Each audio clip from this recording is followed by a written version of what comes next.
How's it going, everybody? Welcome back to TheBlueShifting. Welcome back to Muv-Luv Total Eclipse, where we might be approaching the finale. I heard from some of you in the comments that it might be worth just plowing through. It might mean it's a long episode, but because apparently it's going to be kicking off and being pretty intense from here on out, it might just be worth going through. I'm going to kind of play it by ear. I like that idea, especially because we're close to the end. If you're still watching this series at this point, I feel like you'd be willing to kind of come back for the finale, even if it's a long enough episode. You have to break it up into, different parts of your day, different times in your week. Like, for a finale, it almost makes sense. A lot more than just, like, random middle portions. But at the same time, I also want to be able to give it my energy. I want to be able to give it my thoughts and my feelings. So if I'm just feeling like I'm hitting a point where it's like a decent stop and I'm just feeling it in my core that I'd like to breathe a little bit and, really be present for whatever happens next, I might decide to break it up. But we'll get to that when we get to it. Because today's a very impressive, very important day. It's Operation Cherry Blossom. It's the second time we're ever approaching it. Like, we hear stuff around it, we hear stuff about it, we've seen side stories that kind of come right up to the edge, but this is the first one that's actually taking place during Operation Cherry Blossom besides Alternative itself. Which means we're part of the World UN Coordinated Assault on all beta hives that could be possibly accessed all at one time, and that's crazy. So I'm really excited to see how this all plays out and what's going to happen and where Yuuya is in all of it. Is he, officially named? Does he, have to hide his identity? Is he a consultant? I don't even know. I'm excited to see how it all plays out, but yeah, should be intense and very exciting. Really cool capstone for this game. And then afterwards, when it's all said and done, we're going to have the rap party where I'll talk about my whole impressions of the game as a whole and what we're going to be doing next. So, make sure to keep an eye out for that rap party. Keep in mind, the rap party happens live, even if you can't attend it. It's just nice. It gives you an opportunity to throw in comments or get my feedback directly when I'm focusing on a specific, spoiler, all spoilers available conversation. And I usually schedule for the same day that these videos come out, but I can't do it at the same time because of my personal life scheduling. So it's usually evenings for me, Eastern Standard Time. So I'll post it there. If you want to see it, it'll be in the Discord channel. It'll probably be on the main channel, just community page. So keep an eye out for that. Anyway, who knows if we'll even get to that? I might be jumping the gun. I don't even have anything else I can say other than the fact that we're on Operation Cherry Blossom because I have no idea what's actually happening right now. So yeah, I guess without further ado, there's nothing else to it. Let's get started. And now I issue the final overview of UN Forces General Headquarters Operation Order number 24172, Operation Cherry Blossom. 本作戦はベータ支配下のユーラシア大陸全土に対し、国連軍総司令部を統率の頂点とした世界各国軍が一斉に行う大反攻。Now I know that the UN had sided with Alternative 4. But it's still kind of insane that Yuko-sensei actually pulled off, getting them to do this. すなわち人類史上最大の軍事作戦行動であり、種の存亡をかけた総力戦である。その目的とするものはただ一つ。国際戦略目標 H01。カシュガルに座するベータ地球攻略の本拠、オリジナルハイブの制圧。That's so insane. Even the concept to this day, the realization that they were literally dropped on the original hive from orbit. No chance of escape, really. Yuko knew that there would be one chance of escape, but everyone going in knew if that actually worked, it would be a miracle.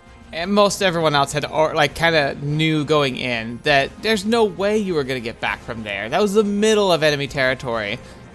You wouldn't even have the fuel to get partway back. 本作戦の要点は3つ。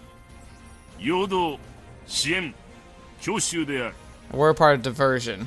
ユーラシア各国による大陸外縁の背部軍に対する総攻撃。アメリカ軍を主とする候補国の連合部隊による H01 へのオービットボーンを陽動とし。Okay. So Russia, China, Korea. Down into Siam, Vietnam, India, Middle East. We got the European front, so we have the hives that would be in pseudo Germany / Poland area, France, Ukraine, I didn't realize Scandinavia was there. Like, do we still hold part of Scandinavia, like where Sweden is, or is that essentially all beta territory, despite the hives not actually being all the way out close to the border? Yeah, that's crazy though. Look at that. 各地の背部に存在するレーザー属種を排除することで本体の進行を支援。国連総軍直属の対ベータ戦特殊任務部隊による H01 最新部の強襲をもってオリジナル背部の動力源メインコアを破壊せしめ。 Now this, I wonder if they've released the information now about the first test of the Susano and the ability to obliterate a hive. Probably skate over the details. It was obliterated via self-destruction and loss of essentially all people who were involved in the assault, but still worthwhile to know. 観測統計上存在するとされる複合ピラミッド構造をなす敵の指揮系統、その頂点を叩き潰すのだ。By the way, I think it's funny because like our observational data tells us it's so circumstantial. Like it was mostly a well-educated guess, but the data wasn't really there to prove it. It was just, you know, a genius putting the right buttons together and having consistently guessed correctly for a long time made it worth the risk. 想定作戦推移は以下の通り。第一段階としてユーラシア大陸の最前線を一斉に押し上げ、敵支配地域外縁部に存在する全ての背部を同時攻撃。各戦線の進行は背部攻略のセオリーに準じる。衛星高度からの機動爆撃を第一撃とし、Jeez. それに続く艦砲間接打撃部隊による徹底的な面制圧を第二撃。戦術機構部隊および支援航空隊による直接打撃を第三撃とする。It is unfortunate that the naval bombings can only affect like a third of the actual sites because of their location base. It's also really interesting to imagine, like those who are in the the Caspian Sea over there between Scandinavia and Russian territory. I should know off the top of my head, but honestly, it's been a while since I've thought about the names of the various seas and bodies of water in the Eurasian territory.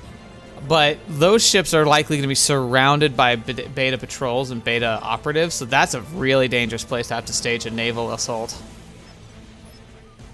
There they go. 国連宇宙総軍の低機動艦隊がオリジナル背部への反復機動爆撃を開始する。衛星軌道の装甲駆逐艦よりエール弾頭弾による飽和攻撃を行い、レーザー属種の照射を誘引。レーザー迎撃によるエール砲弾の蒸発が重金属粒子雲を発生させ、レーザーの出力を減衰。再突入部隊のみならず支援砲系や地上部隊の盾となる。It's such an expensive way to attack because that all has to be done through like orbital bombardment. So like it's just so much more insane than even the conventional beta hive assault system. 迎撃に漏れたエール弾は運動エネルギー兵器として機能する。音速の約25倍で激突する極超音速突入隊の破壊力は戦略核にも匹敵し、敵地上戦力を前減し、モニュメントを破壊するのだ。Oh yeah, destroying the monument. Absolutely best case scenario. Freaking not gonna happen. その実効性はこれまでの背部攻略。近いところでは6日前の東21号作戦 H21 佐渡島背部攻略戦において十二分に証明されている。So actually, that's interesting. So they are covering up like the Susano, because it was the Susano that did that. It wasn't these anti-laser like high-impact warheads from orbit. I mean, I guess you could describe the Susano as a warhead from orbit, but it's so much more complicated than that. That's interesting that they choose to obscure that, but I also think it's because the development of such a weapon as the Susano and how terrifyingly strong it is would likely be... It'd probably freak out everybody. Like, literally everybody. この H01 への機動爆撃開始を合図に、国連軍太平洋方面第11軍横浜基地より A01 特務戦隊が出撃。衛星 A01 特務戦隊は決戦兵器 A04 とその直縁機によって編成される。対 H01 戦に特化した精鋭部隊であり、カシュガル攻略の実質的な本体である。So they are name dropping, at least like in code, the AO4, which is the Susanoo. 作戦第2段階への移行は、各戦域で地中侵攻などによる産地増援が確認され次第行われる。It's funny because like you get these looping. These are the orbital trajectories. Like they're essentially going to launch, and then they're going to go into orbit almost 3 full rotations, and that's just a progression of a linear orbit across a globe. オリジナル配部における重金属運濃度が規定値に達し次第、国連機動降下兵団2個師団が強襲降下。2個師団は降下後、残存レーザー属種の位置座標を特定。これを排除殲滅。第2段階移行から30分後、アメリカの戦略機動軍2個大隊が同地点を目標に一斉降下。先行した国連機動降下兵団と合流し、SW115 周辺地域を制圧確保する。I'd forgotten that the Americans had committed orbital divers for this mission. That's again another real strong signal of what Yuko Sensei can pull off when she's really, really like pushing. Again, though, I do believe that her essential, she made an ultimatum for the Alternative 5 program, which remember America's all for. I think she said that like, this is my last push. If this fails, I give up. Like she's like, if this does not succeed, then I throw in the towel and I will give you my support for Alternative 5. So I think they were saying like, worth it. SW115 の確保に伴い、作戦は第3段階へ移行。機動待機中の横浜騎士部隊が国連機動降下兵団2個中隊とともに降下を開始。連動し、主要の国連降下部隊が SW115 へ突入し、攻略ルートを先行する。And I'm remembering this plan goes so badly. Like, it goes so wrong. It's shocking. In fact, if the Susanoo weren't the Susanoo being piloted by the Unit 00, we wouldn't have even gotten to the, because like these orbital divers, they don't even make it. They don't even make landfall. That's how badly this goes. 再突入回廊への侵入は国連第3艦隊が先行。これは H01 の残存10レーザー級による迎撃を警戒し、A01 の安全を確保するための措置だ。That is true. That did happen. 降下した A01 部隊は随伴の2個中隊。残存アメリカ軍とともに SW115 へ突入。先行する国連部隊は陽動ルート A を進行し、敵のスタブ守備戦力の主力を誘引する。It's been so many, like it's been literally years since I've heard this plan, and yet it's amazing how well I remember it. I'm seeing like the actual images in my head from Alternative. 震度2718第53層ホール44にてアメリカ軍降下部隊は陽動ルート B へ分岐進行。Again, 本隊は攻略ルートを維持。 this plan did not 対化 happen. 層におけるメインコアの破壊をもってオリジナル配部を制圧する。This plan did not happen in the slightest. オペレーションチェリーブロッサムの全容は以上だ。次に我が極東ソ連軍がその任を担う戦域陽動作戦を確認する。 This is where we come in now. 我が軍の陽動対象は国際戦力目標 H26 エベンスク配部だ。I like that. I like how we're coming right back around to the hive where like kind of like Yuuya faced Beta for the first time in his life from this hive, and now he's going in again, probably. At least I'm assuming he is because we're covering this. 祖国の北縁に連なる H25 ベルホヤンスク、H24 ハタンガ、H07 スルグートの各配部はそれぞれノボシビルスク、セベンナヤ、ゼムリャ、ノバヤゼムリャの北極圏ソ連各軍の管轄となる。なお H04 ベリスクは東欧州連合が管轄する。我が軍の現状が全配部を対象とする作戦行動を許さない以上、この忌々しい事実を受け入れなければならない。 Alright, calm down. だが強大なフェーズ5配部の前言がこの時期他国によってなされるのはむしろ益である。夏に予定されているソビエト独自の大反攻レッドストーム作戦がまた一歩成功に近づくのだ。同時に Oh, sorry, I 作 interrupted 戦 him. の最終確認を行う。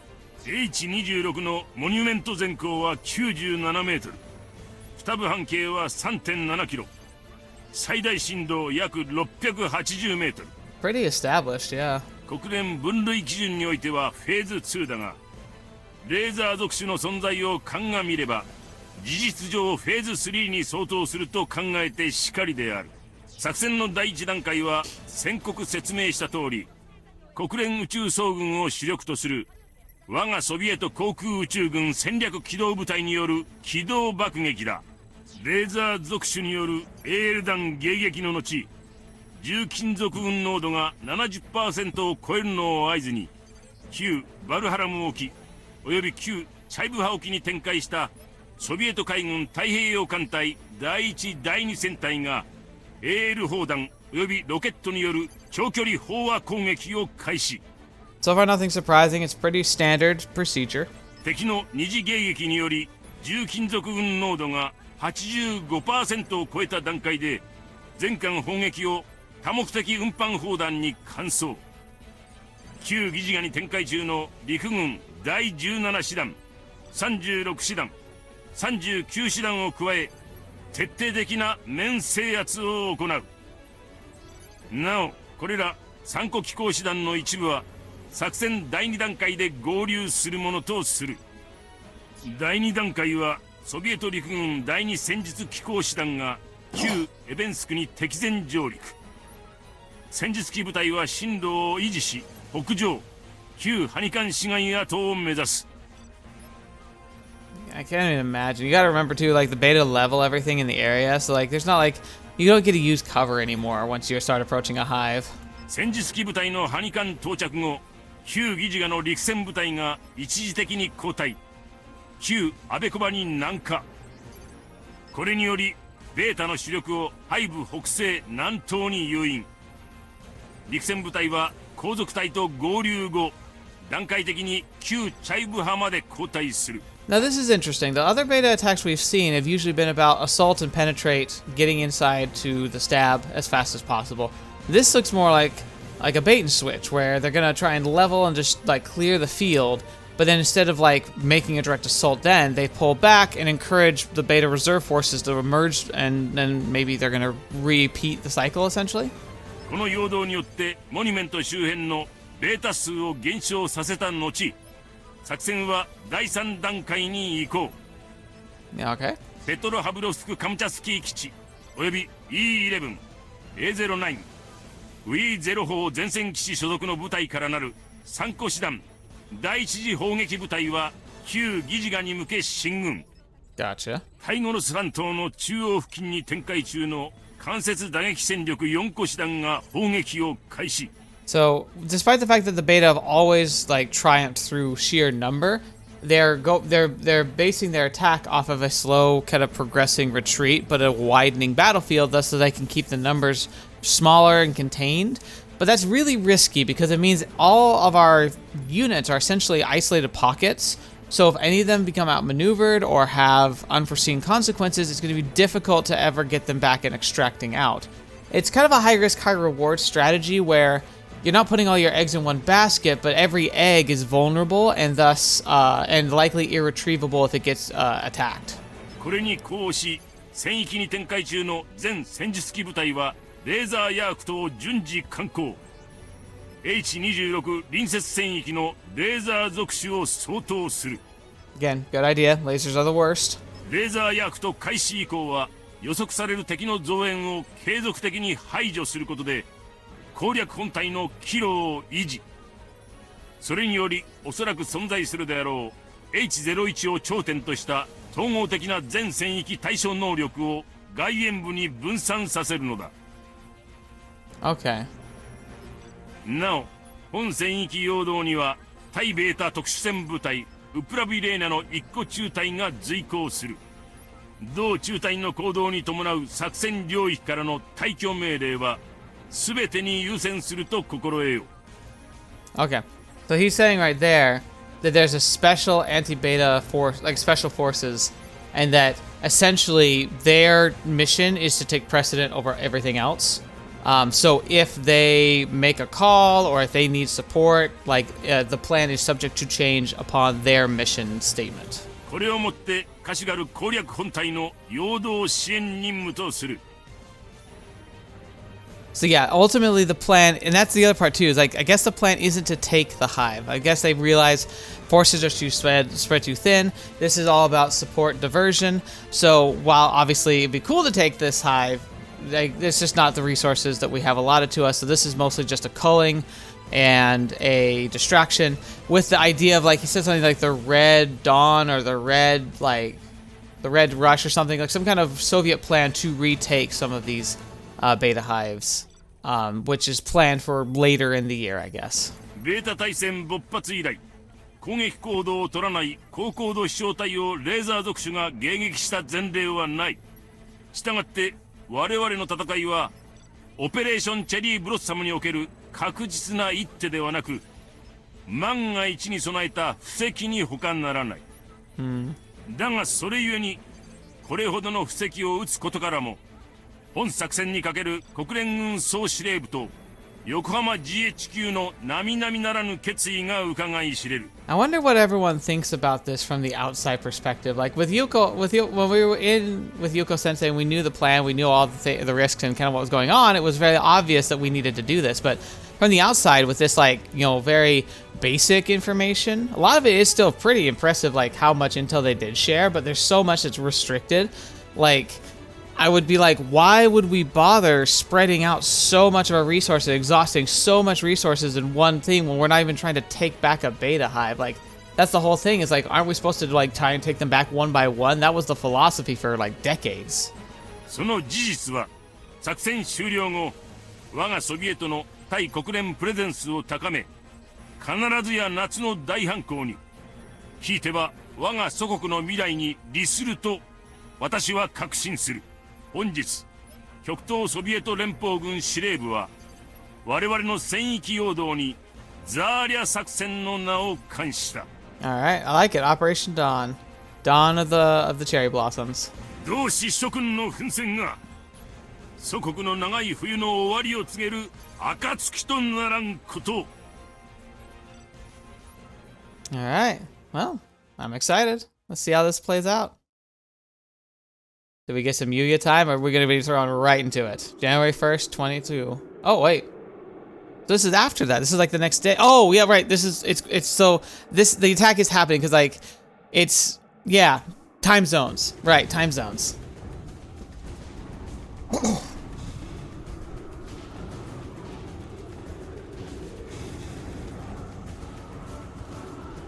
I actually took a tour of a World War II destroyer ship recently. It was really cool. Like, it was actually like driven, participated in the war, but then used for training for years, and now it's like a museum sitting in the river. It's just, it's cool. 3、2、1、点火！ Nice. There they are. Stupid grabbers. 重金属運の第3次展開を確認。規定濃度回復まで約40秒。国連宇宙総軍第7戦略低軌道艦隊より入電。第4次機動爆撃開始まで120秒。砕氷船オビトリー戦域離脱を開始。水平線の盾に向け後退中。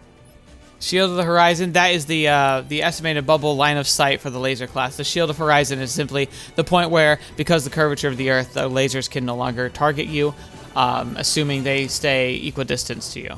ソビエト太平洋艦隊疑似岩湾内の砲撃開始座標に到達。全訪問衛星照準完了。 Honestly, one of the only reasons humanity even survived this long is because we still have access to orbital satellites. 第一戦隊機関ソビエツキーソユーズより入電。太平洋艦隊は万難を排し、異星起源種の撃滅セシムをセンス。我が初撃を祖国奪還のノロストス。なしウラー。 Very flashy. 艦隊の火力が沿岸に限定される状況。口惜しいものです。定着氷のない夏であれば。この時期にあそこまで接近しただけでも良しとすべきだ。高機動支援のみでは上陸部隊が地獄を見る。 And we don't always have the luxury of choosing our battles. 突然の背部総力構成、国連も無茶な要求をしてくれたものです。陸上部隊も海上戦力もベータの他に厳冬期の凍土と海氷を相手にしなければならない。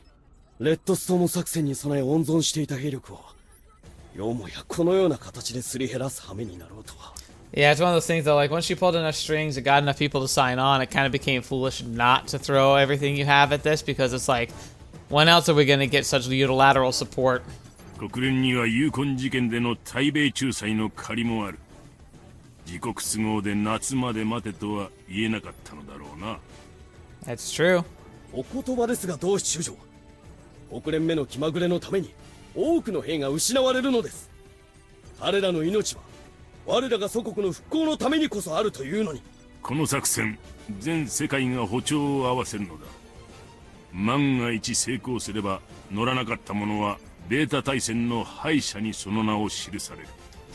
I like how even here, it's like, it's not even like, oh, like this is going to be a costly battle, or like I even think it might work. He's saying like, look, if it's like, it's all, he's saying it's essentially about being on the right side of history, because he's like, if this actually works, anyone who decided not to do this is going to be like the great fools of the future.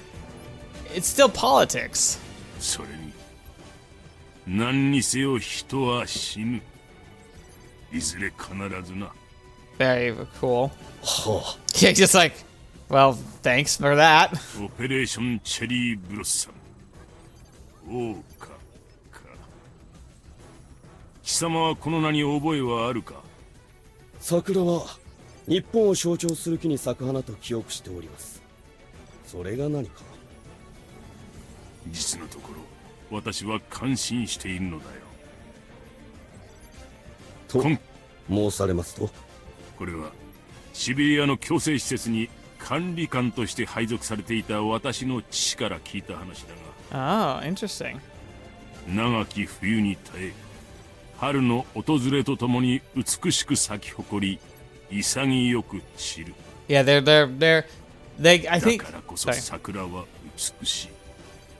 Cherry blossoms are more fleeting than the fall leaves. Like, the fall leaves usually stick around on the trees for a couple weeks, but cherry blossoms, I think, only around for like a week, and like, but they all tend to bloom around the same time, so you get these really gorgeous like sights for like a few days, and then they're just gone.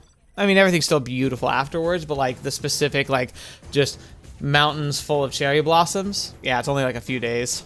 そのつつましさと気高さが日本人の精神性に訴えるのだそうだ。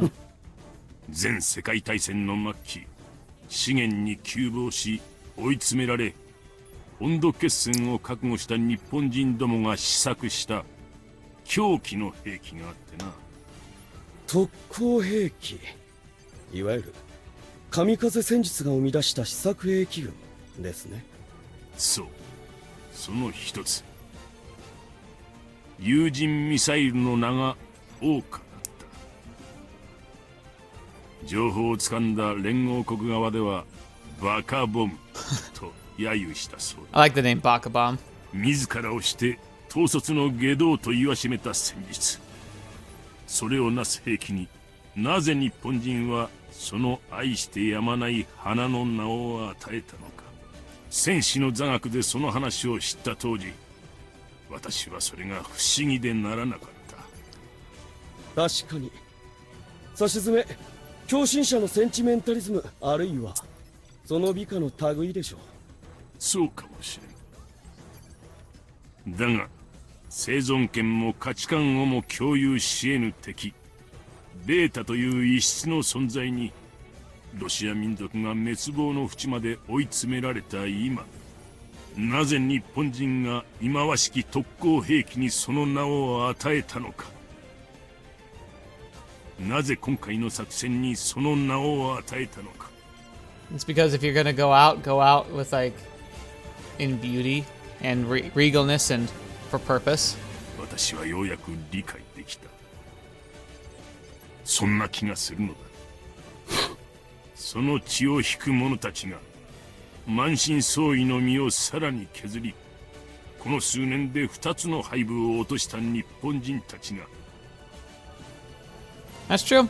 In this universe, the Japanese have been the most successful at recapturing hives. They've literally actually done it.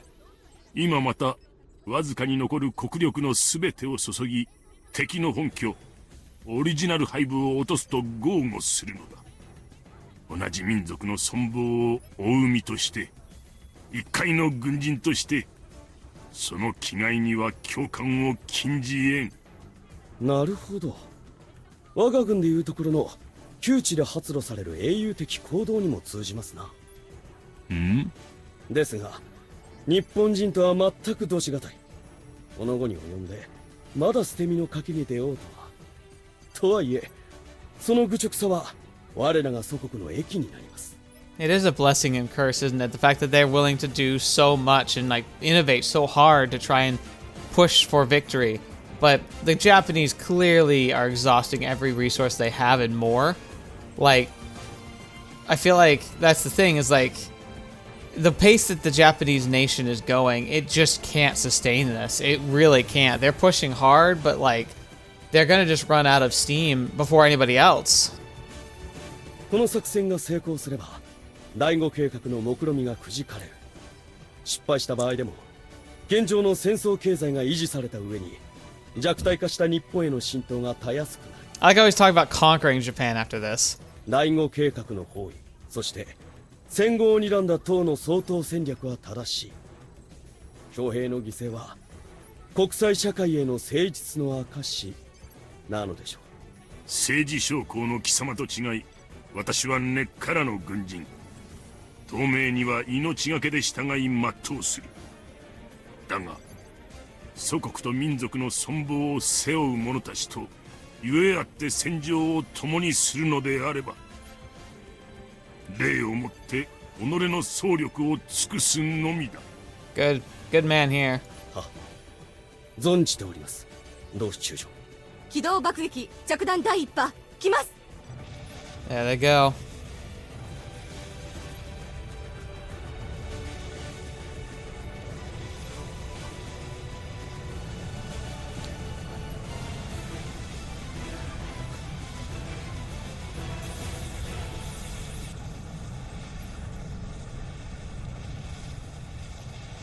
God, those things would be so loud.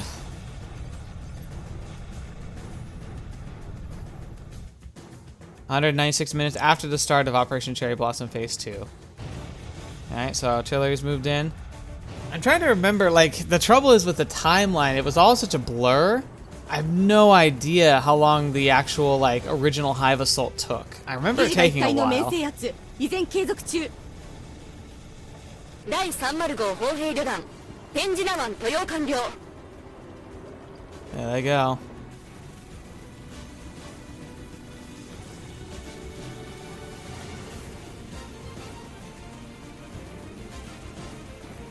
第136戦術機構大隊旧エベンスク市街に突入。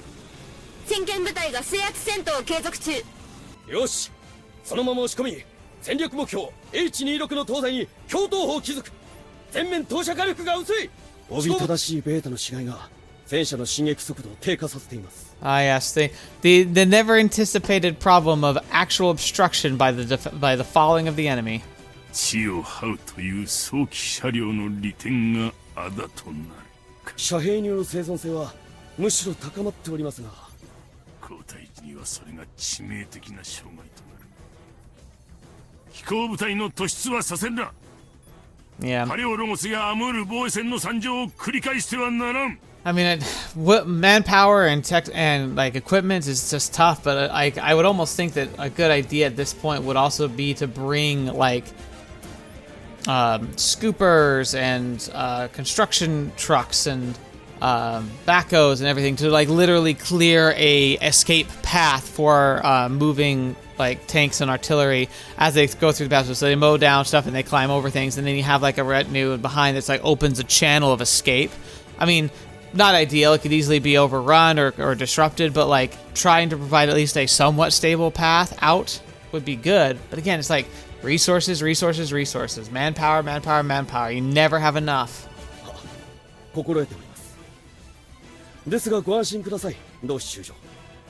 作戦は現在ほぼ予定通り推移しています。 There they are. ここ十数年の戦術機性能の向上がそれを可能としたということか。 That's good. 第23戦術機構大隊バルハラムに上陸開始。いよいよ始まったか。どのような形であれ数年ぶりの背部攻略。こうして地上戦が始まってしまえば実に感慨深いものがあります。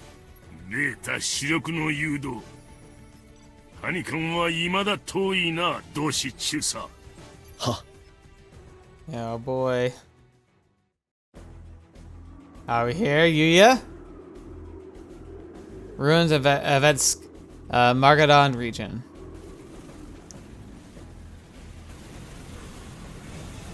I remember. Don't fetch, no!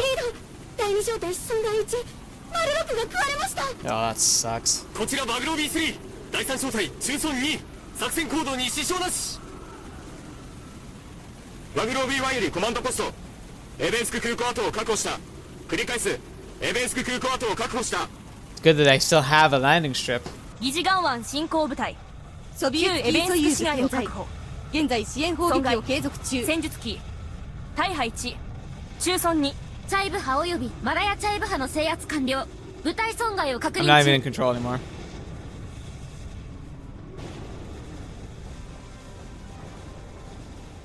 Rough but progressing.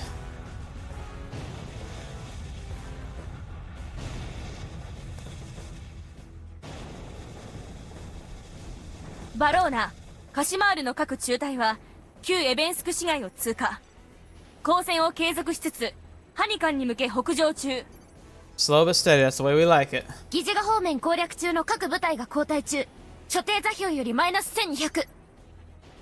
Okay, very good. So we're entering that phase 3, right, where we slowly do a pullback and encourage beta reinforcements to emerge. 戦略目標 H26 隣接戦域におけるレーザー属種輻射エネルギー総量約 32% 減少。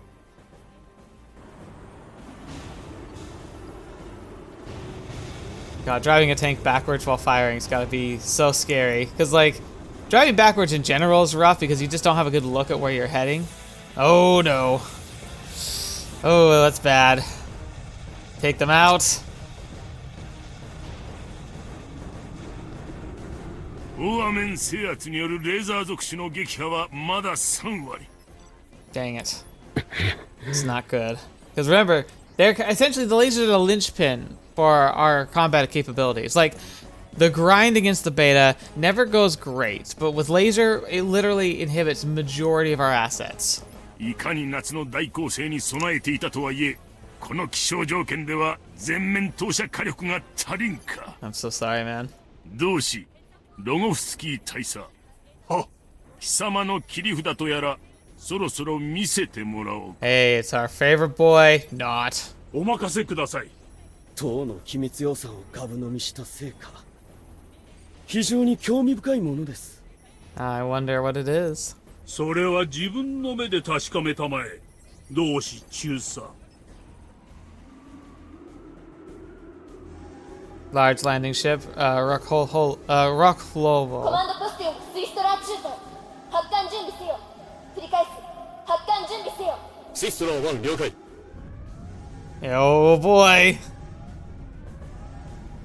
Ew, look at that. Beautiful.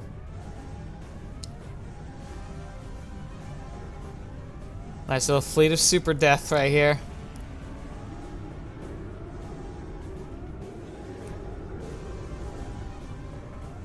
Muv-Luv よりヘッドクォーター全艦載機出撃準備よし。繰り返す全艦載機出撃準備よし。では同志大佐行ってまいります。シストラー中隊出撃せよ。 Sestra.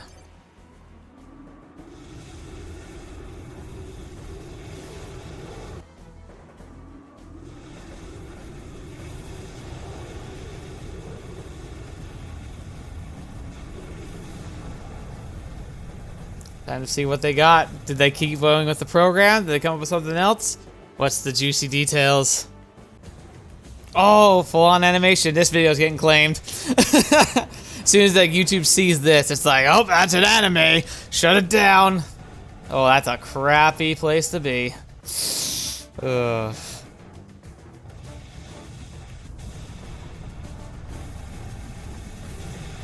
God, jeez.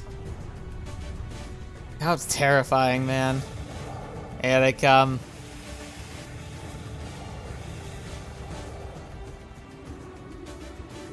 Just a wing of death. Pravka. So they did continue the program. コマンドポスト了解。以降、すべて任意に対処せよ。 Have at it, everyone.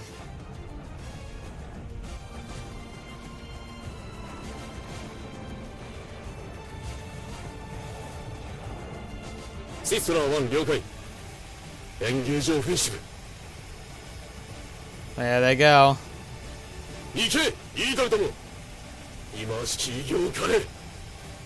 Hunt are puppets, so all of them are essentially a Scarlet Twin, but they're all essentially just in berserk mode, and they have a coordinator, Kavarin. Oh, that's terrifying, actually.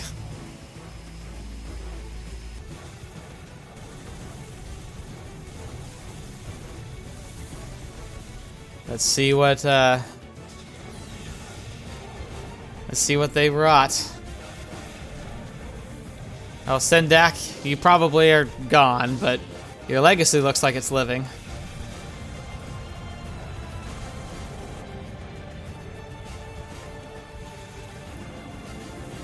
There they are. Oh, interesting. So they did go with the those. Are they gonna? Okay, so they do fire at them, but they're likely able to predict where the laser blasts are coming from. Very impressive. That's oh, Fetch V, what a monster. Oh my gosh. Oh, that's a fort class.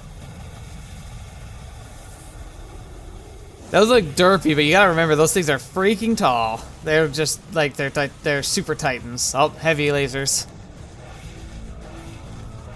Now, interesting. So is there still two pilots? Have they been able to get it down to just one inside the cocoon?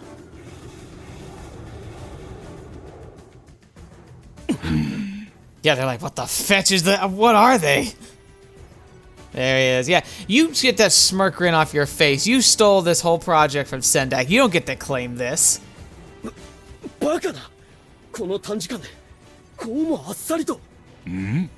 戦略目標 H26 隣接戦域におけるレーザー属種輻射エネルギー総量約 69% 減少。ナイス。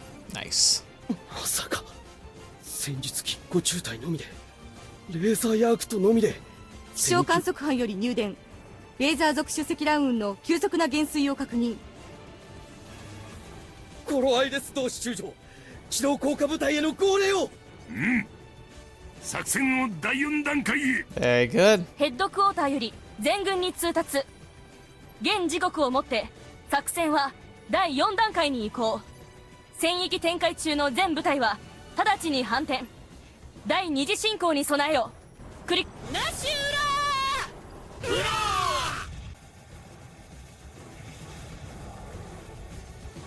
There they go. いかがですかな。我がポールネイ・ザトミニア計画の成果は。 Sadly, he's got a point. Remember, that was the whole idea. It's like Sendak said, it's worth all this for the means of safety of humanity. I mean, you gotta admit, those results are pretty good. The Susanoo is still a better, like, system for combating everything, but that thing's freaking cheating. These, if you don't have the Susanoo, these, the project, the N3 project, you know, the Alternative 3's, you know, the dolls, like, I hate everything about it in a moral respect, but those results are, they're undeniable. 素晴らしい。まさに素晴らしいの一言に尽きる。戦術機の性能向上、ここまで極まっていたとは。は、恐れ入ります。配部が若く、レーザー級の絶対数が少なかったとはいえ、この全地球規模の作戦において、これほど優勢な推移を見せている戦域はありません。この事実こそが我らが祖国、そして我が民族の優位性を世界に知らしめています。同志ロゴフスキー。 You don't deserve the praise, you Rogovsky. いやいや、本作戦に投入した生産ロットは比較試験用の個体群だ。本格量産体の理論想定値には及ばん。それが真実であれば、我らが祖国ロシアは可能でしょうな。召喚は国土の完全奪還まで10年かからないと見ております。何？ Oh, yeah, that's quite a bold promise, but I mean, you gotta talk big now. その話が誠であるなら、貴様はソ連の歴史に、いや、我らが祖国の栄光を人類史に深く刻み込むであろうな。ははは、とんでもない。ですが今のお言葉、いささか不適切でしたな。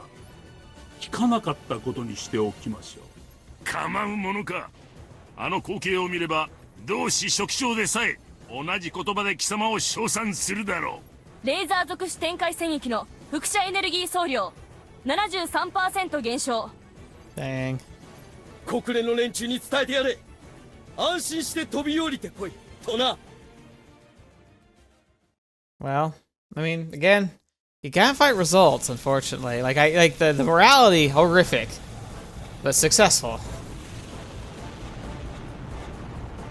You can debate about the morality, but in the end, it's almost similar to the morality of dropping like the bombs on Hiroshima and Nagasaki. Morally awful, should never have happened, but especially at the time when you look at the evidence, it arguably probably was the right call to put a swift end to what would have been a very, very much more bloody and costly end to that war. And that's the thing, is like it's hard to know because like we aren't there, we're in hindsight now. And it's like, yeah, of course, when things are peaceful, when I easily like know that things ended up working out, we can look and pick apart all these things and be like, oh, that was terrible, we should never have done that. But it's like, you also have to admit, sometimes results are results. Nope.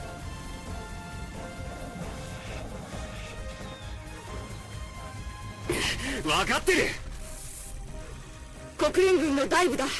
各機突入核の破片を警戒しつつ戦闘を継続せよ。 Now this must be Yuuya, because I'm guessing he's part of the UN officially, right? There they come. Go. レーザー照射数が少ない。重金属運動度も十分。これなら抜けるわ。I don't know, man. Orbital divers, their survival rate in these better circumstances is still like 50%. すげえ。あの土柱、成層圏まで届いてるんじゃねえのか。 Can you imagine being an orbital diver? リエントリーシェル、質量壁ってくれ込みは伊達じゃねえ。あれならいくらスタブだって簡単にぶち抜けるはずよ。刺激通数が少ない。オービットダイブは成功だぞ。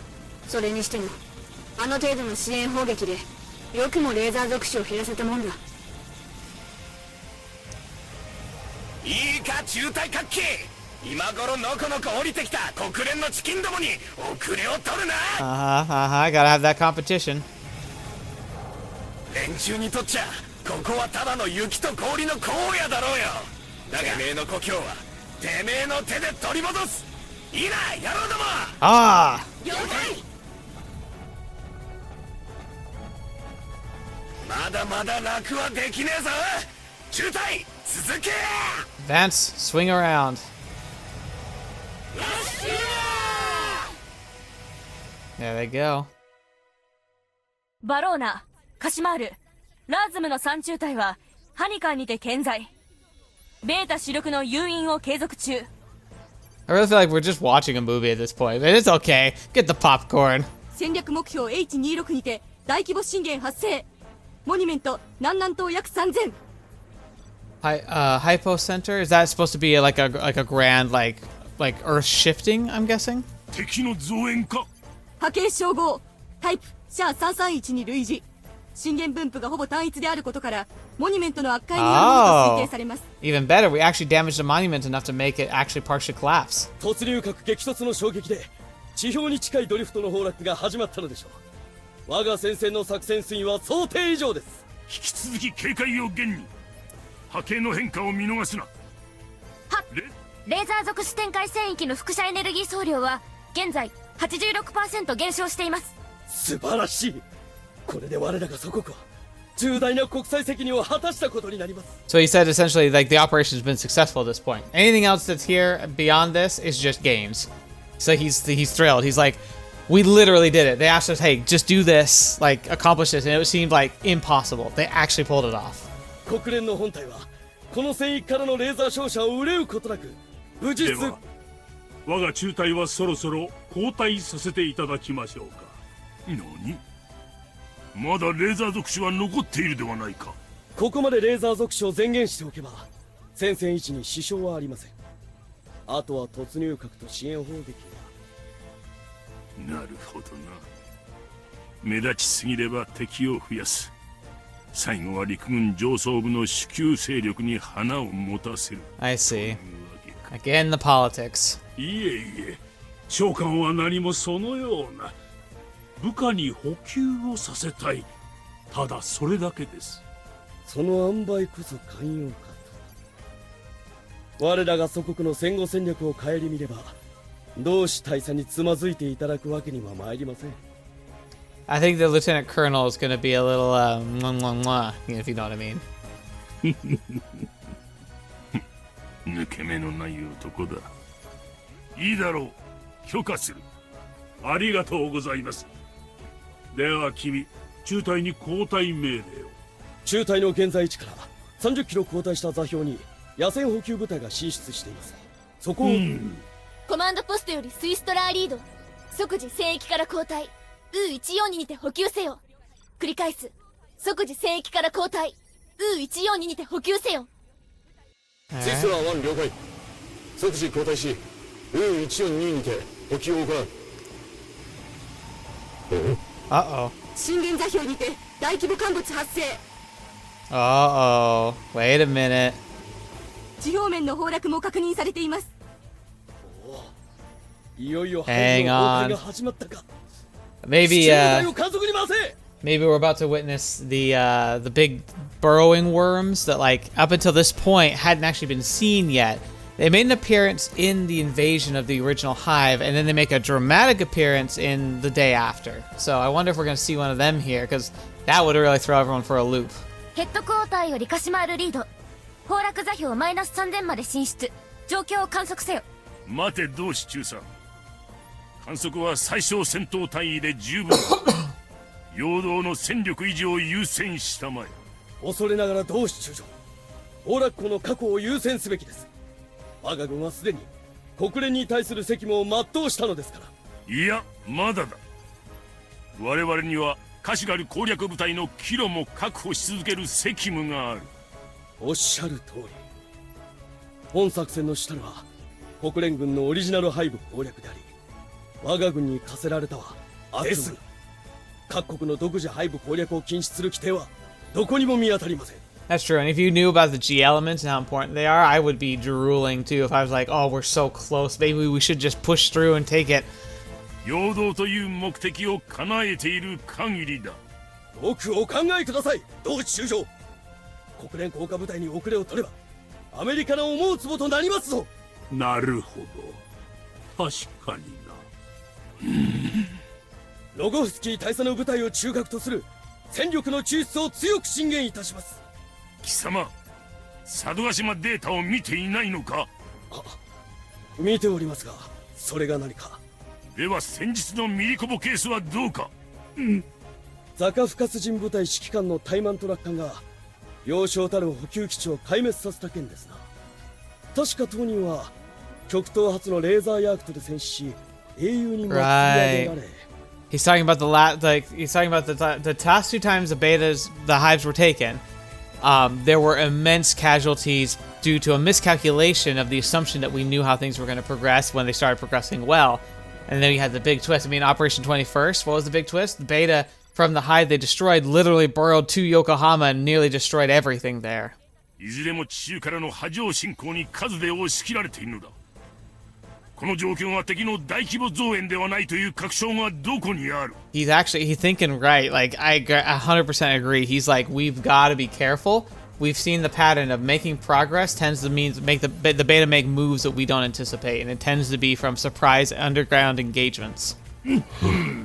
怠慢と楽観か。確か貴様自身嘆いていたな。では万が一の際には貴様自身がレーザーヤークとでもするのだろうな。同志中将、だからこそのスイスラー中隊なのですよ。何？あの驚異的な戦闘能力、神がかった撃破数、その目で先ほどご覧になったはずです。ん？それに加え、低軌道に控える艦隊にはあと2回大規模爆撃を行う余力が残されています。 So they have the resources. They could probably work with whatever happens. I mean, he's got a fair point, but like they need to be entering this with caution. おっと、これもスイスラー中隊の英雄的奮闘の賜物でしたね。同志大佐。いやいや、それは買いかぶりすぎだ、同志中佐。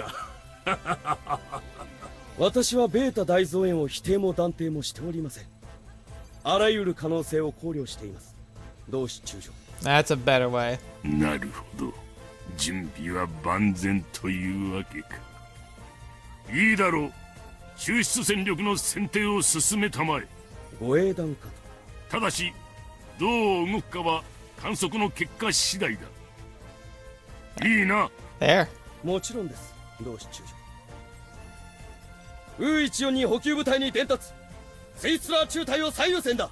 ヘッドクォーターより U142 スイストラー中隊の合流まであと220、最優先で対処せよ。参謀室に参ります。10分以内に正規の全軍を対象とした戦力抽出プランをご用意。鹿島ール中隊の観測映像出ます。3番モニターです。See what's going on here. 震源の移動を確認。波形照合、パターン射。砲力の連鎖か。 Okay. いや待て、該当パターン不明の波形が混ざっているぞ。 Here it comes. まさかベータの地中侵攻？こいつが例の大増援ってやつかよ。いいぞ、連中いよいよ追い詰められてるって証拠だ。カシマール1よりヘッドクォーター、ベータの大規模地中侵攻の前兆を確認。高機動支援を要請。ヘッドクォーター了解。出現予測座標を確認。交代1万、観測を継続せよ。カシマール1了解。中隊各機に次ぐ。聞いての通りだ、機動爆撃が来るぞ。了解。 There we go. Retreat. Let's see what we're dealing with, hopefully. 移動震源なおも上昇中。未観測波形依然継続。第7戦略低機動艦隊より入電。再突入弾の分離を確認。着弾予測、移動震源の地表到達と一致しています。 Well timed, then good. 下等生物と思え、我々は甘く見たようだな。いつまでも同じ力押しが通用すると思うな。地表に出揃ったところ Oh で一 man. 掃してやる。 Oh, I'm nervous though. I don't know if they're ready for whatever this is. カシマール1よりヘッドクォーター、交代を完了した。観測を継続する。ヘッドクォーター了解。起動された再突入弾の回避は任意に行え。無茶言ってくる。隊長、どうしたカシマール3。 Oh boy, that's laser. Oh, fetch me! There they are. ベータの石膏個体を死認。カシマール1よりヘッドクォーター、コード991発生。繰り返す、コード991発生。 They're a lot closer. 再突入隊の着弾まで30、29、28。移動震源に高熱源反応。急速に増大中。Yeah, it's like, oh, wait a minute. That's really weird, because that's the other thing too. So they have the big shakeup. They think it's going to be a big burst of just like beta. But then they're having beta popping up around the spot. It's like a lot closer to, and like out of the blast radius of the orbital. And then there's still something coming up the middle. Ooh, no. Uh-oh. Uh-oh. What the fetch is that? バカめ、無駄なあがきを。 What the fetch is that? 一体何なんだあれは。 Is that a laser blast? That'd be huge. Like that thing's like kilometers away. What the fetch was that? Oh my gosh, did that just disperse the cloud? The heavy metal, it dispersed the weather. Oh no. That's not good. What the fetch was that? It created a vacuum. It created a column vacuum and a shockwave that pulled TSS from 10,000 meters away into it. Oh my gosh! I don't think nukes don't even produce that much of a vacuum effect. なんだどうしたんだ。全再突入弾 Oh my god! What the fetch is this? 透過軌道に侵入していた後続の艦隊も Oh no! The Beta are shooting down our space forces. What? Why? What? 何。 Oh my, what? But that's never happened before. What the fetch are you? It's like, what? Is that a massive fort class? Like super fort class? It looks like one, but with like wings? What the heck is that? 何なんだあのふざけた個体は。 Wait, so the Beta like developing new bioforms to fight with? If this is some kind of new, is this their version of like a not a Susano, but like essentially a the Beta hive mind thing that they didn't even really understand has started like figuring out, okay, they're using stuff in space and they're kind of analyzing our tactics, and now they have whatever this is. Is this some kind of counter to us? フォト級。 Oh my gosh, it did shoot a laser. Oh no. レーザーを。 It's a super laser. It's a Death Star class Beta. ライブラリに該当データありません。 It's a Beta secret weapon. Oh my gosh. This hive generates laser class, but they never deployed them on the battlefield. Was it consolidating laser class and building this like super laser hybrid structure? This is like a super laser platform that this hive was solely developing. Again, and that points to the example of the Beta not being solely and mindless. Like the initial invasion was very basic and thorough, but like as it developed, they slowly started to evolve themselves in order to better perpetuate the claiming of the planet. And this is one of their moves apparently. And that's why this hive behaved weird. Any of the hives that behaved weird have been, because that's the thing, the Yokohama hive was very bizarre, right? Like, it didn't operate like other hives. It didn't even grow as fast. It grew deeper, but it didn't grow very tall. And when they got there, they found all the traps like human minds that they'd been experimenting on. That was like a research center for the Beta, which is what got Yuko-sensei thinking that there must be a core intelligence, right? A coordinator of some kind. That was her first clue. Now we have this hive, and we should have realized from the beginning that they weren't operating like other hives. Like, they weren't deploying lasers, but they had them. Like, lasers would defend the hive if people got close, but they would never send lasers to attack. They only sent the core, like, stuff. So they were like, well, that's really weird. It's making lasers, but it doesn't deploy them with everyone else like all other hives do. And now we get this. So this must be, they were using this stem as a research facility, essentially, for Beta. バカな。まさか未確認のレーザー臓器種だ。つい数ヶ月前までここにはレーザー級すら存在しなかったのに、一体何なんだ。何をほうけているバカ者。 Yeah. 種類など関係ない。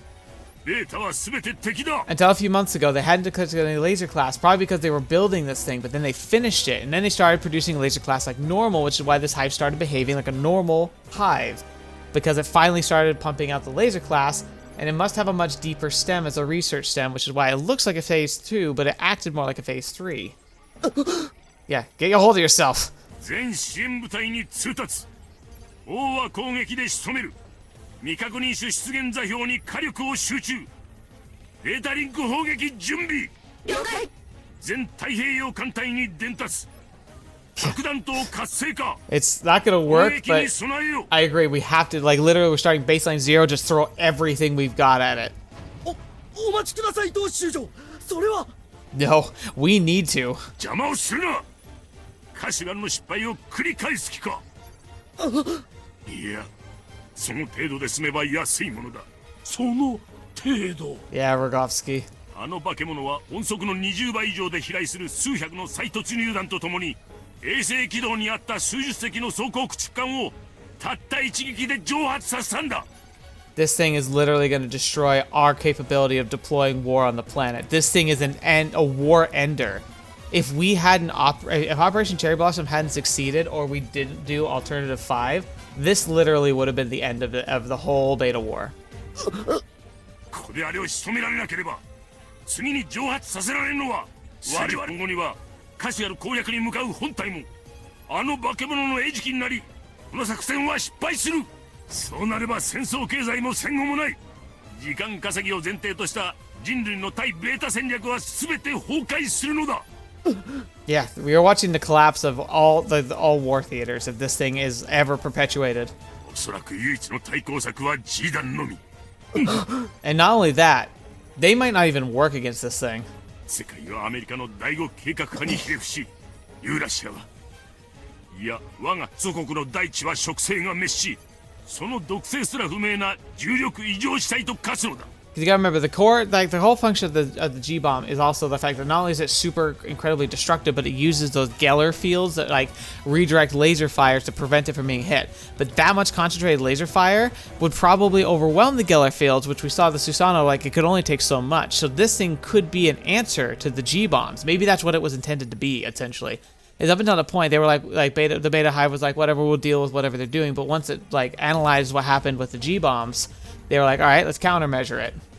半永久的になあの未確認種と類似する観測パターンが存在しないか至急確認しろ了解同志中将一体もしあの化け物が地球上に数体散在していたらもう人類に打つ手はない我々は空に続き衛星軌道も奪われるのだ時代の軌道投下すら不可能になるですが臨界状態であれば G 元素グレイ11が発生させるラザフォードフィールドによってレーザーの照射は無効化され Yeah, but did you see what that thing just did?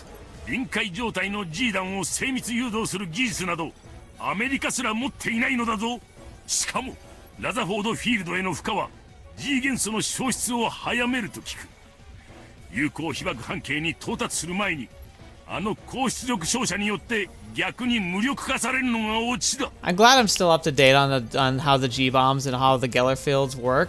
The Rutherford, sorry, not Geller fields, the Rutherford. What are Geller fields? Oh, Geller fields are 40k. I'm talking about, I'm so up to speed on everything. It was like, and I'm also mixing 40k technology. But to be fair, they're fairly similar. 確かにそうですが重点的な波状攻撃を仕掛ければ人類が保有する G 元素の総量には限りがある Yeah. 何回攻撃を試みることができるのだろうな最悪の場合あの一匹ですらまともに対処できない可能性すらありえるのだぞだからこそ今やれるだけのことは全てやっておくのだ可能性の未来を紡ぐために戦域展開中の全支援部隊及び全艦艇データリング砲撃同調完了オープンマイクです中将ご命令をこれより未確認種を迎標的と呼称 Yes. 同標的に対する重点砲は攻撃を敢行する It's probably gonna be fruitless, but we're gonna do it anyway. 戦術機構部隊はベータ相当を継続支援砲撃部隊は迎標的に休む間を与えんな Sorry. 観測艦は最小射までのインターバルを割り出せ I like how he's like, we gotta concentrate fire, we have to keep it distracted, we have to analyze it as much as possible, get hard, solid data. インターバルが判明次第各戦列艦は順次核を叩き込め全ての席は私が追う Yeah, never great when you hear hear weapons free when it comes to nukes. 攻撃開始 Take it on. We have to try. Oh my gosh. Normal laser. ジャンソンレーザー属種迎撃を開始しました。重金属運濃度急上昇中。構うな。こののどかでは残ったレーザー級の脅威などたかが知れている。あれほどの高出力、そう簡単には連射できまい。 You better be right. 未確認種座標に高熱源反応。観測班は計測準備せよ。 Oh, here it comes. Oh my freaking gosh. Oh. Oh, that thing's terrifying. Oh my gosh.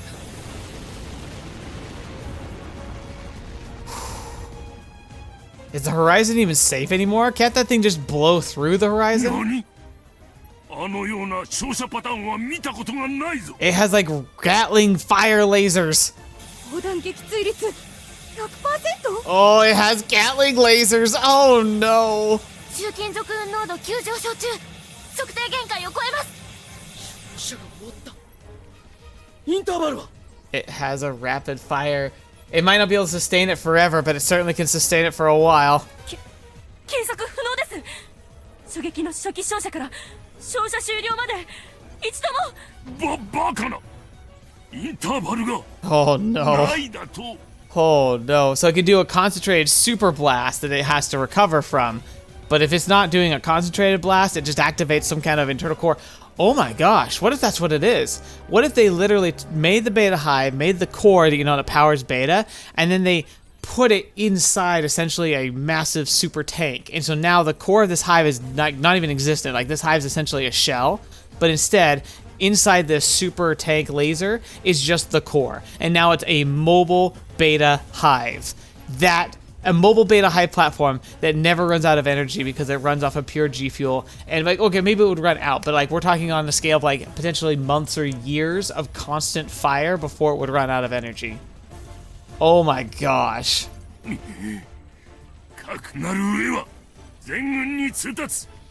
これより核による波状攻撃を行う。重金属運濃度を維持させろ。全部隊に砲撃の手を緩めさせるな。第二戦隊機関に通達。核弾頭弾発射に備えよ。第一戦隊は第二波攻撃に備えよ。了解。各部隊を被爆影響域外まで後退させます。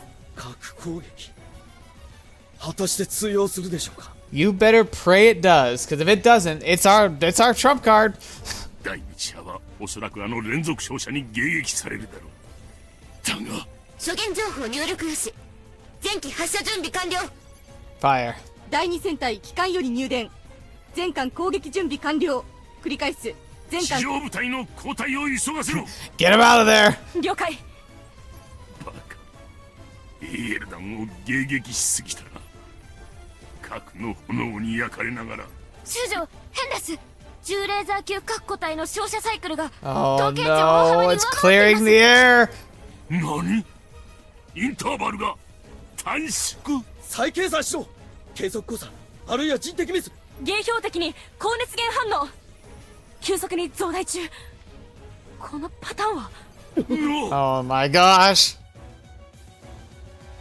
Here it goes again. It's shooting through terrain! It's shooting through beta! Lasers never shoot through beta! Oh my gosh, this thing's a monster. A monster of monsters. It's a cataclysm. Holy crap. 機関ソビエツカやベロルーシャ以下。太平洋艦隊第2戦隊。マーカーロスト。 It fired through terrain, through beta, through the crust of the earth, into the ocean, and hit the fleet. We're done. We're just done. They know everything we use. 全戦術機構部隊の約 40% が照射による破壊から損傷までの影響を受けています。 Full retreat. Launch all the nukes, but full retreat. That's all we got. We might be done here. We're donezo. What a freaking disgust nightmare. 旧義時間方面の部隊マーカーが一斉に消えちまったぞ。データリンクの異常。さっきから通信もひどいノイズよ。おいミノ、なんだあれは。レ Yeah. ーザークラウド。でもあんなのライブラリでも見たことないわ。あの化け物が放つとんでもねえ高熱が上昇気流を作って Oh 中 my 堅核粒子 gosh. を巻き込んでやがるんだ。 Yeah, because high-powered lasers, when traveling through, like each laser is like firing. So you think of a laser and it hits all like through stuff. Like that's the stuff that's not hitting particles in the way. It's supercharging oxygen. It's creating ions, which like an ozone, which is essentially what lightning does. But it's going to be creating on such a massive scale. It's going to be hypercharging everything around it. So like this is an ion storm essentially. Hypercharged particles bouncing through the air. Current, like all the buildup of all the energy is trying to escape, which is why you're seeing forking lightning. It's jumping across anything that's conductive at all, making these hyper clouds. And when it hits the heavy elements, it's likely causing them to fuse together, clump together, and then they fall like rain. And instead of being particulate matter, they kind of become globules of heavy metals that would, like I said, fall like rain, clearing the skies. Making a hyperstorm, a plasma storm, essentially, too. It's igniting the atmosphere. This plasma storm in itself also is like the future death of the planet, because you think greenhouse gases are bad? That would literally be like flash cooking our atmosphere. And if you did this enough, you actually could set off a potential chain reaction where you concentrate enough heat that would actually start setting shock waves of hyperized like plasma through the upper atmosphere. You know, kind of like, imagine an aurora, but it's fire. That's essentially what you could trigger. じゃあ放電か。いや積乱雲そのものが電波障害の原因なのか。 Oh, interesting. And in the day after, they had a lot of electromagnetic superstorms that were causing issues after like the Alternative 5. I wonder if that was this as well. And maybe that's an indication that some of the hives actually did survive as like hive carriers. So in the day after part 2, like whatever the next phase is, maybe we have to contend with one of these nightmares, or maybe this nightmare. 念のためヘッドクォーターに報告。通信がつながるうちにな。了解。 Oh my マルシャ gosh. ルシャポシニコフより入電。浸水発生。我ソーダ不能。繰り返す。浸水発生。我ソーダ。広域ケンタリンク及び長距離通信に著しい障害が発生中。原因究明を急げ。繰り返す。第3マリオン砲兵旅団及び第4級ロケット連隊マーカーロスト更新途絶。巡洋艦フルンゼ損害警備。水平線の盾まで交代中。 I don't think the Shield of the Horizon is a concept anymore, not in this battlefield. Damn.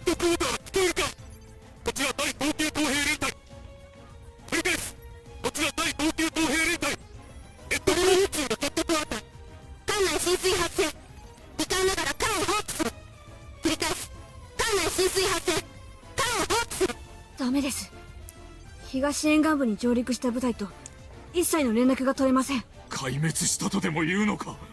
あの一撃で2万以上の兵力が。 Oh my gosh. あんなのに勝てるわけねえだろ。 Alright, well, where's our super squad? They might be the only thing we've got. 退却だ。退却するぞ。急げ。交代命令は出ていないぞバカ者ひらめだうわ Oh man.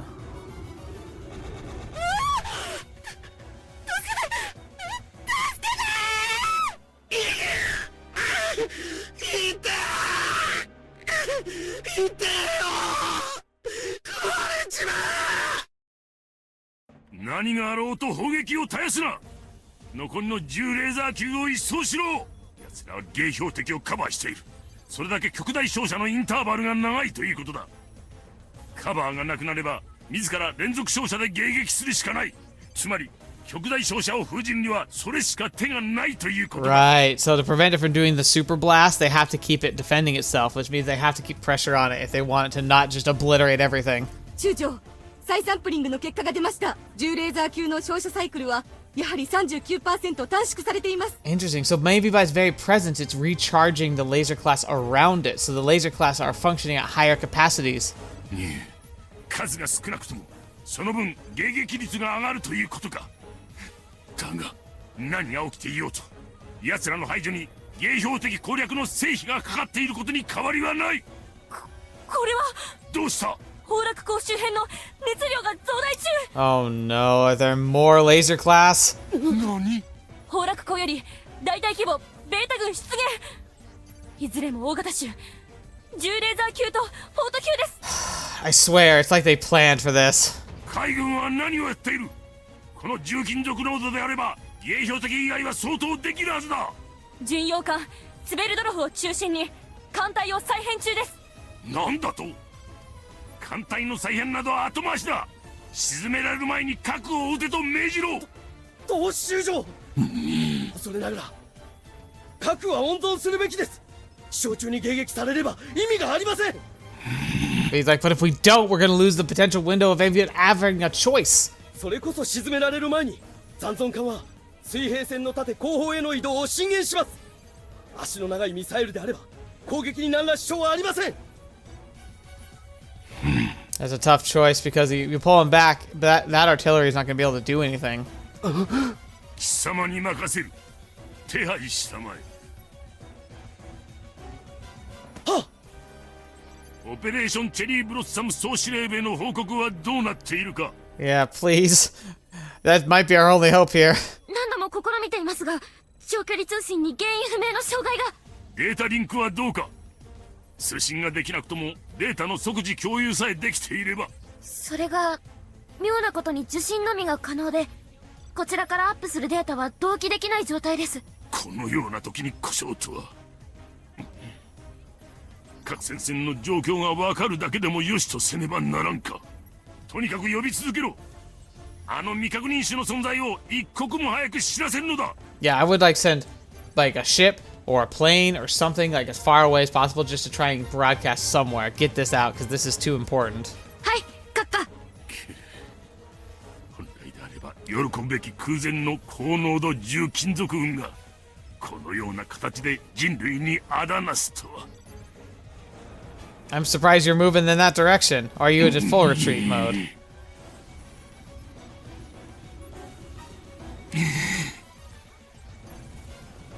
This is not good. They've got our number.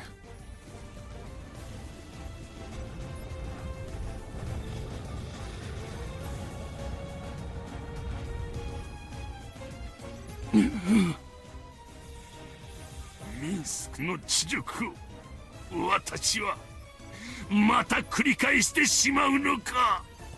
同志中将、核兵器搭載艦の戦域離脱および暴行への帰還指示完了。何？私が許可したのは安全圏への交代だ。 Yeah, that's weird. 戦 What? 闘からの離脱ではないぞ。同志中将、長官は政治将校として全軍のアラスカ転進を進言します。 Are you saying full retreat? Letting this thing go? 何？今回の任はあくまで国連軍のための陽動。しかもあのような新種との戦闘は想定されておりません。 You coward. You realize what letting this thing operate would do? Like, if we don't take this chance, we might never have another one. このままでは文字通り全滅してしまいます。ソビエト連邦の兵力をこれ以上消耗させることは看過できる。この転進は不名誉ではありませんぞ、同志中将。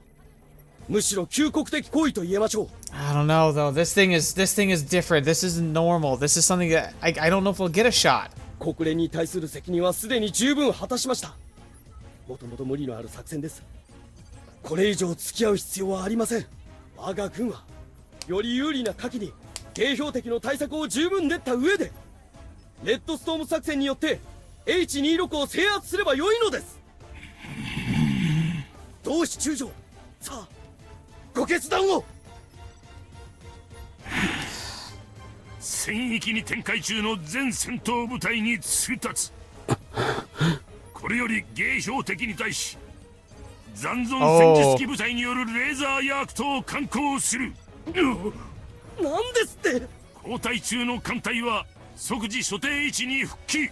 He's full committing. とともに全力支援砲撃を行え。支援砲撃開始300秒後、各戦術機部隊はレーザーヤークトを開始せよ。 Oh my gosh, that's 以上 insane. だ。 That might be too far, dude. 交代中の全戦闘艦は所定位置に復帰。砲撃を開始せよ。繰り返す。交代中の全戦闘艦は所定位置に復帰。戦域展開中の各機構部隊及び残存車両は支援砲撃に備えよ。繰り返す。支援砲撃に備えよ。 Ooh, you weren't kidding. This was kicking off. 戦域展開中の各戦術機部隊に次ぐ。レーザーヤークトに備えよ。繰り返す。レーザーヤークトに備えよ。増子ロゴフスキー大佐。なんでしょうか。 We need your people. 何をもたもたしていんのかね。貴様の部隊、もう補給は終わっておろう。いや、しかし。今こそ貴様の部隊の進化を示す好機だ。 Now or never, dude. レーザーヤークトを準備させたまえ。レーザーヤークト、迎標的の懐に飛び込めと。 Yes. そうだ。存分にやるがいいぞ。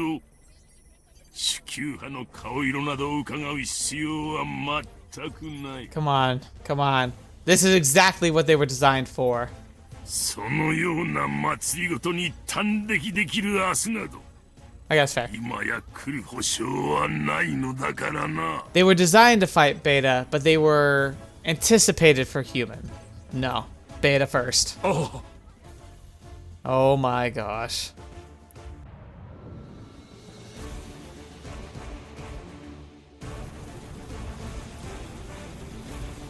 Good luck, everyone. バローナ1より全中隊に次ぐ我が中隊は現時刻をもってハニカン維持の任を解かれた。新たな命令は全軍レーザーヤークトだ。 AKA potential suicide. Here we go. レーザーヤークト、戦域展開中の全戦術機が寄ってたかってあのそびえ立つクソったれをぶっ殺しに行くんだ。 They're like, oh, great. Today's a good day to die. もうすぐ頼もしい我らが砲兵部隊と海軍の腰抜けどもが一斉に支援砲撃を開始する。それまでに我々はラーズム中隊と共にカシマールの残存機を拾い指定座標に進出しておかなければならない。座標進出中に適宜補給を行う。ばらまかれた補給コンテナは見落とすな。弾も推進。 They're so brave. 勇猛なるバローナのエースたちよ、我らは地獄の豪華で期待し一振りの剣。今こそ立て、武器を取れ。強打や躊躇は背信としれ。祖国の後輩は常に我らの手にある。我らは神明の突き果てるまで戦い抜く。 Everything we've got. かつては亡き戦友と共にあり、そして未来永劫我らと共にあるバローナ中隊の名において There's that 憎 line. むべき侵略者どもを打ち砕く。 I love that line. With the memories of our departed comrades forever ingrained in our souls, we will destroy these hateful invaders. 我ら栄えある暴力とジャールの英霊と共にあらん。 Here we go. We who are about to die salute you.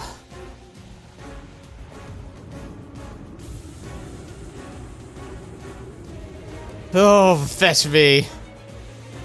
Look at all those sport classes. And there's the big boy. Holy crap. That thing is terrifying. And yeah, that big blue bulge, if that isn't an actual reactor, it might as well be one. It's just a collection of pure G elements. And all those defenses, like those are those firing spears that we see, like the forts have. Like they have one stinger, the thing has hundreds. Oh my gosh. Approximately 140 kilometers south-southeast of Eventsk Hive.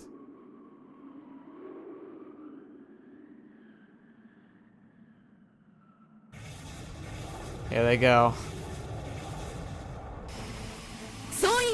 Oh, hey, it's our boy! 私だ。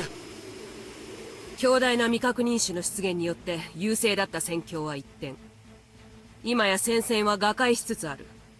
このまま状況が推移すれば、人類の命運を追ったカシュガル攻略部隊は迎標敵によって再突入前に壊滅する可能性が高い。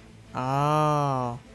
So they're worried this thing was going to counter the incoming Susano. So maybe that's what this is all about. They have to destroy this thing because it could actually fire and shoot down, like, the Susano. Like, the Operation Cherry Blossom might hinge, like, the actual success of it might hinge on this fight. そうなれば、アメリカの新型爆弾による全背部同時攻撃、トライデント作戦が即時発動する。 Oh, yeah. Okay, so that's the idea. So Alternative 5 triggers immediately. That was the deal Yuko said. She said she'll give up, and Alternative 5 triggers the instant this fails. そしてユーラシア全土は半永久的に横浜と化すだろう。この状況に至り、当戦域で無傷の戦力を維持している部隊は存在が秘匿されている我々のみ。いかに清掃の愚たる生き証人として庇護を受ける身であれ。 Oh, funny. It's actually they're essentially what the core alternative team was before Cherry Blossom. They just weren't protected witnesses so much as, you know, potential assets. 私は友軍を同胞たる人類を座して見殺しにすることはできない。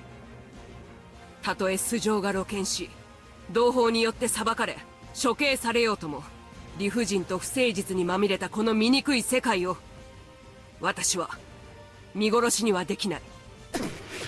一個中隊程度の増援で覆るほど戦況は甘くはあるまい。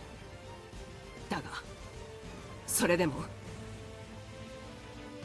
我が息子と貴様たちが生きる未来を私は守りたい。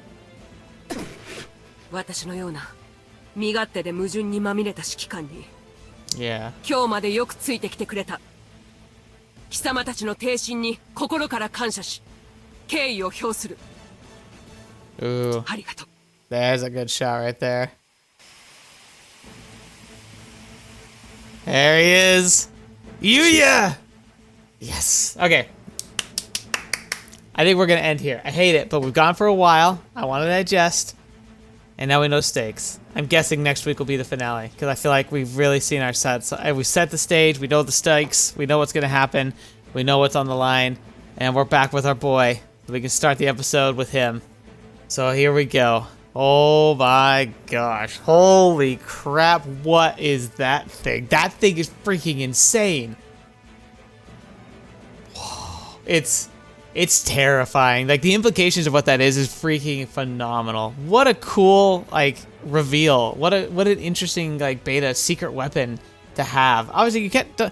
Feel free to... You can tell me what you can, but, like, you know, don't tell me everything. Maybe we can talk about it in the finale, when we can, like, kind of read up on more. Maybe you can give me some backlog. Like, don't tell me too much, because I'm worried it'll spoil some of the, like, twists that'll happen while we go into this engagement, but... I gotta admit, that was freaking crazy. It was way more than I thought it was gonna be. Like I said, I was expecting like the worm burrower or something, but no, that's a whole other creature. That's a whole different super weapon, and its implications are horrifying. I think it's really crazy that it's gone beyond like the basic calculations from self-preservation of not shooting at beta and not like and ignoring terrain because the laser can't puncture terrain typically, and it's just like oh, there's signals over the horizon, blam. Oh, there's something in the outer space. Blam! Like, that's genuinely horrific and really cool and terrifying. And it makes me wonder, like, do you think this was invented for this engagement, or is this something the beta have always had in a backlog as a potential asset if necessary? It feels like overkill for most of their engagements, you know, when they terraformed, like, Mars and the Moon. Besides our interference, which is fairly limited, there really wasn't much to worry about. Like, in fact, didn't they say that fort classes didn't appear until they came to the planet itself, like to Earth? Like, the fort classes just weren't necessary on taking the Moon and Mars. And so, like, the beta, you know, bring out these better... and again, like, one of my favorite parts of Warhammer 40k, and I can't help but bring it up again, is the Tyranid. They're my favorite faction. I think they're really fascinating, the biological perfect super weapons, and the fact that they evolve and develop new forms to kind of match the resistance that they find on different planets. Very similar. The beta have been very slow to evolve, where like the Tyranid are all about like rapid development and rapid evolution and really quick win. But the beta operate on very similar philosophy, if you can call it that. Very similar biological instinct. There's reasons for that too, which is really cool, but yeah, that was fun. All right, Duff Blathering, thank you so much for being here today. Hope you enjoyed this episode. I as much as you might wish I could go a little longer, I feel like this is quite a lot. I feel like it's a good place for us to end now that we kind of see how the whole battlefield is staged up, and we can find out next week what happens now that Yuuya and the rest of the like secret suicide squad is going to do when they jump in. And I'm also really curious to learn, is Enya involved in the fight, or is she sitting out? Like, how is that going to work?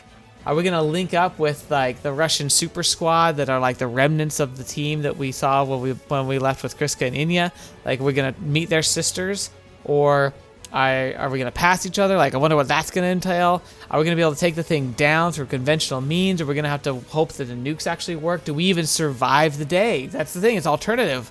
We might not. Like, if Operation Cherry Blossom's anything to go by, we probably don't get out of this. But yeah, we'll have to find out. I'm excited. Thank you so much for being here today. Thank you so much for joining me on the channel, for being a part of it, and for this wonderful journey. And I genuinely thought we'd be hitting the end tonight, but I'm really glad we didn't. So thank you so much for your time. I look forward to reading your comments and hearing what you thought about my thoughts on the whole matter. And until this video, watch me up and see me next. I'll see you there.